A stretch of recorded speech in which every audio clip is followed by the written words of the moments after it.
Y a-t-il des ours en Afrique? De Satomi Ichikawa. Y a-t-il des ours en Afrique? Je m'appelle Mito. Voici la maison où j'habite avec ma famille et nos animaux, dans un tout petit village au milieu de la savane africaine. Ce matin, j'ai entendu un bruit de moteur. Une voiture s'approchait.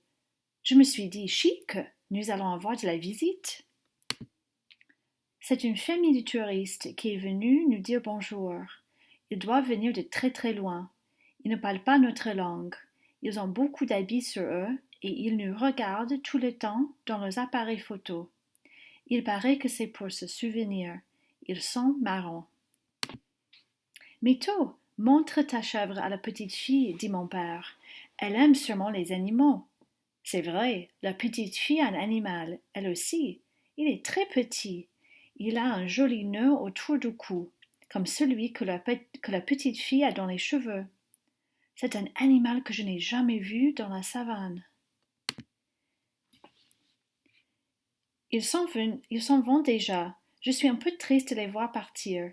Ils nous disent au revoir. Nous leur répondons Kwaheri.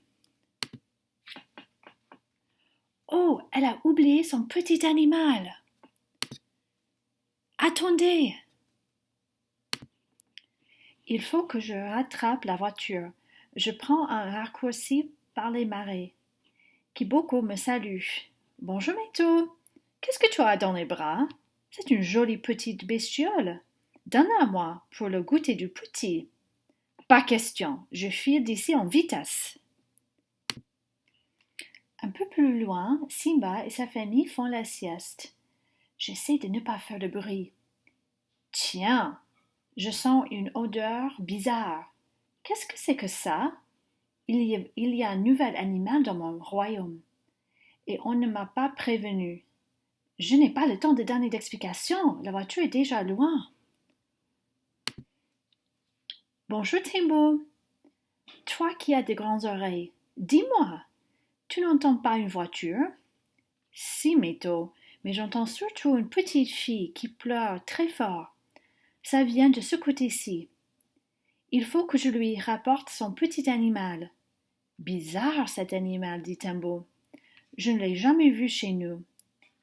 Il vient d'un pays lointain. Il doit y retourner avec la petite fille. Cours vite, Mito. Elle ne doit pas être très loin. Bonjour, Twiga. Avec ton long cou, tu pourrais me dire si tu vois une voiture verte? Oui, je la vois. Elle s'approche d'un oiseau géant. Mince alors, c'est sûrement un avion. Aide-moi, Twiga. Ce petit animal doit partir aussi. Qu'est-ce qu'il est bizarre! Je n'ai jamais vu de touriste comme ça. Allez, monte sur mon dos. Twiga galope de toute la force de ses longues pattes. Attends-nous! Crient Kiboko, Simba et Timbo. On veut savoir comment s'appelle cet animal inconnu. Plus vite, Twiga, ils vont partir! La petite fille pleure si fort que nous la trouvons. Tout de suite, je lui tends son petit animal. Oh, mon ours, merci! Ours? Alors, c'est ça le nom du petit animal. Elle me donne son ruban rouge. Tiens, c'est un cadeau pour ta chèvre. Bah, tu comprends? Et le ruban, ça doit être pour mon chèvre. Et les voilà partis dans le ciel. Bientôt, ils disparaissent derrière les nuages. La nouvelle s'est vite répandue dans la savane. Ce petit animal, c'était un ours, dit le lionceau. Un ours? Mais il n'y a pas d'ours en Afrique, s'étonne un vieux rhinocéros. En tout cas, je n'en ai jamais vu.